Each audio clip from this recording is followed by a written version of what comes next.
Hi everyone, it's Stacey. Welcome to Quilt Club with Stacey Lee. Thank you for joining me for week 4 of our American Flags Quilt Along. This week we'll be basting and quilting our quilts, so let's get going.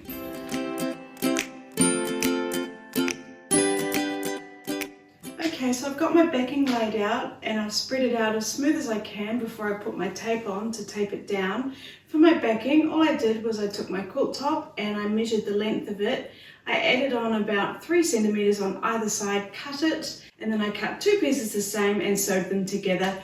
Pressed them open and it's here. Again, you could also check my video on how to prepare your quilt for basting. So my backing's laid out nice and smoothly with the wrong side facing me and my seams facing me, and now I'm going to go around with my painter's tape or masking tape and tape it down. I'm going to start in the middle of the outer edge and then I'll do the corners and then I'll do everywhere else that I've missed. And the idea of doing this is that you're pulling it ever so slightly taut. We definitely don't want it stretched so that when we pull the painter's tape off it kind of springs back into place. We just want it really slightly taut so it's nice and smooth, because if we stretch it too much it'll be all wrinkly once we're trying to quilt it. So I'm going to do my painter's tape now.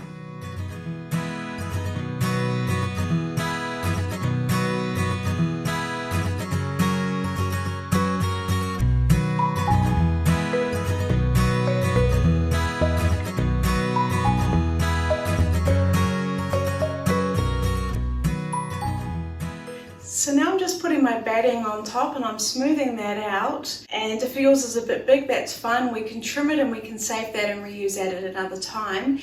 And if you want to know which side is the right side to be facing you, that's the side that has the pinholes that are going down. So when we're quilting we want the needle to be going down as well, and the wrong side is usually what looks like perhaps an old sweater that's been washed a lot of times. So I'm just laying it out now and smoothing it out.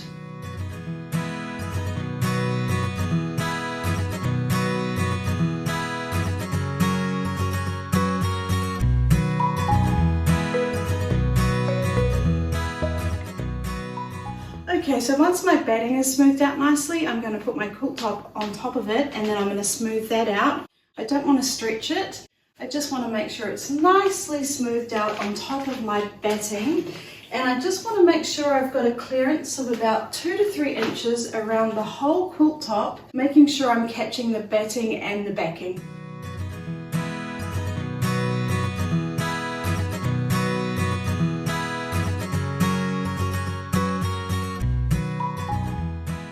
Okay, so now my 3 layers are nicely laid out and they're nice and smooth. I'm going to baste them with my curved quilting basting pins. And I am going to be mindful of where I put them, knowing how I plan to quilt my quilt. And if you know how you want to quilt yours, then you can make sure you're not going to be putting them in where they'll be getting in your way. Otherwise, we can always just move them as we're quilting. That doesn't really matter. It just saves you a little bit of time. So remember to also place them about a hand span apart.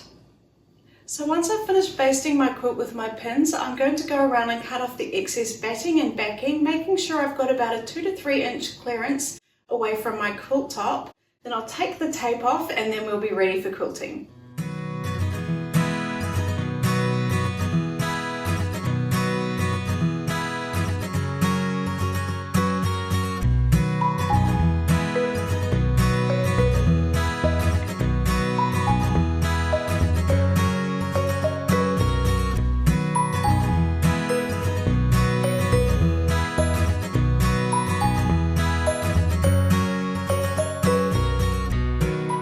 Okay, so now I've basted my quilt, it's time to quilt it, and I'm just going to pause for a moment and just have a think about how I want to quilt it. And of course there's so many different ways we could choose to quilt it. You might want to follow each of the lines of the stripes and go straight across and carry on to the next group of flags and go all the way across.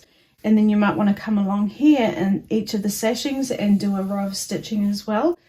There's just so many different ideas, but what I want to do is I want to do stitch in the ditch. I know it is my favorite. I can't help it. I do love it. And what I want to do is I'm going to do stitch in the ditch for each individual flag. So what I'm going to do is I only want to stop and start once on each flag. So I'm going to start right here because I'm going to come back around and run over the top of it. So I'm going to start here. I'm going to go all the way around my border of my flag. I'm going to come back here, and then I'm going to go down each stripe. And then when I'm coming here, I will be going over where I've already stitched, and that's fine. I'll be going back, up, and across, following the lines of all my stripes. And then when I come to here, I'm going to go back here, and then I'm going to come forward, and that will mean I'm going to do one flag with only starting and stopping once. So our quilt is 3 columns of flags. I've already done the middle column because remember we always start in the middle and work our way out. So if you were just going to be doing the rows across, you'd still start in the middle and then work your way out. But for now, I'm going to show you how I'll quilt this flag here. And I've rolled up the bulk of it, and this little bit's a bit tricky because I have to get my sewing machine to start at this point. So I'm going to have to flip it around and feed that through my sewing machine. So I'm just going to start just before the stripe ends. And what I'm going to do is I'm going to turn my hand wheel and lift it back up to bring that bottom thread up so we don't get a bird's nest when we start.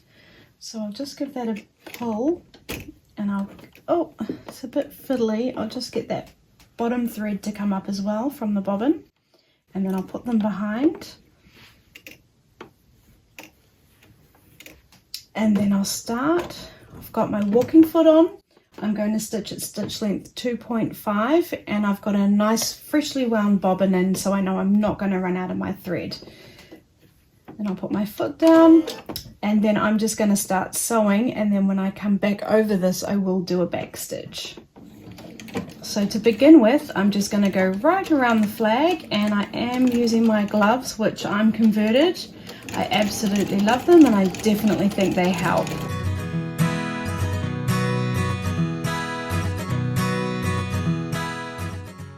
So I'm going to come up to my corner and I'm going to stop. I'm going to make sure my needle's down. I'm going to lift my foot up and I'm going to turn.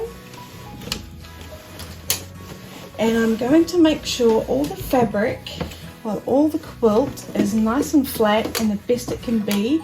I don't want any dragging on the ground because that will drag my quilt down. And I'm making sure that my working space here is nice and flat. And then when I'm happy, I'll put my foot down and then I'll carry on. And I'm going to stop and adjust whenever I feel like I need to. Remembering to go nice and slow, it's not a race.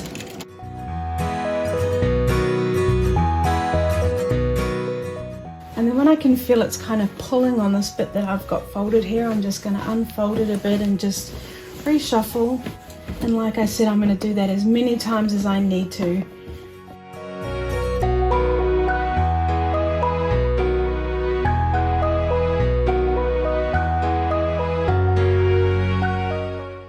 And then when I come up to the corner, I'm making sure my needle's down, lifting the foot up and turning again.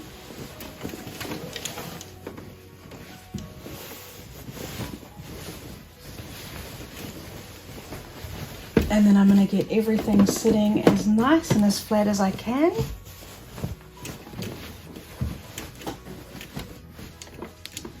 Putting my foot down and carrying on.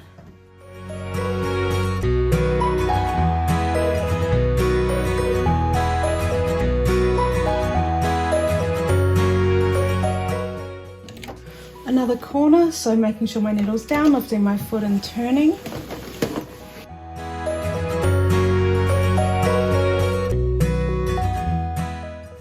Okay, and then carrying on.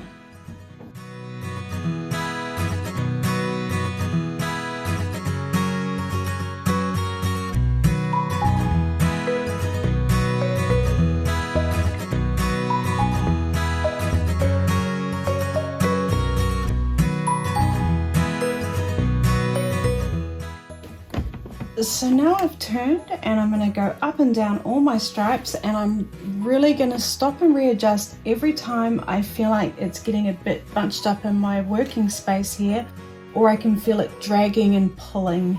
So just take your time and enjoy the process.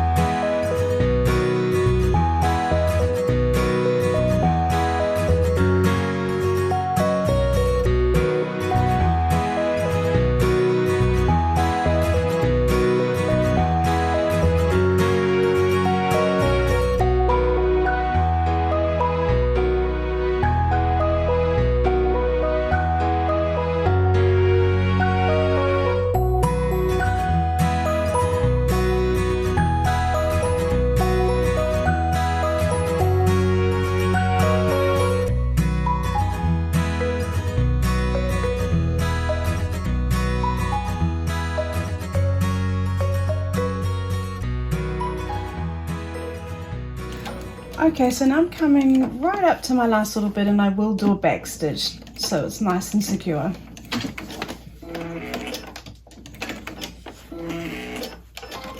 And now I've finished my first flag. I'll do that for all 15. Okay everyone, this is going to be a big week. No matter how you choose to quilt your quilts, I do think it's going to take you a little bit longer than it usually does, just because the quilt is a little bit more detailed than we've done in the past. But what I would like you to do is concentrate on just quilting one flag at a time, or perhaps one column or one row at a time, rather than thinking, I'm going to quilt my quilt. I just want you to take your time, slow down, readjust as you need to, and just enjoy the process. I actually find quilting very therapeutic, but I think if you're trying to rush and you think you must finish this quilt and quilt it all right now, that's going to be stressful, you're going to make mistakes, and you're not going to enjoy it. So just try and break it down into chunks that are achievable.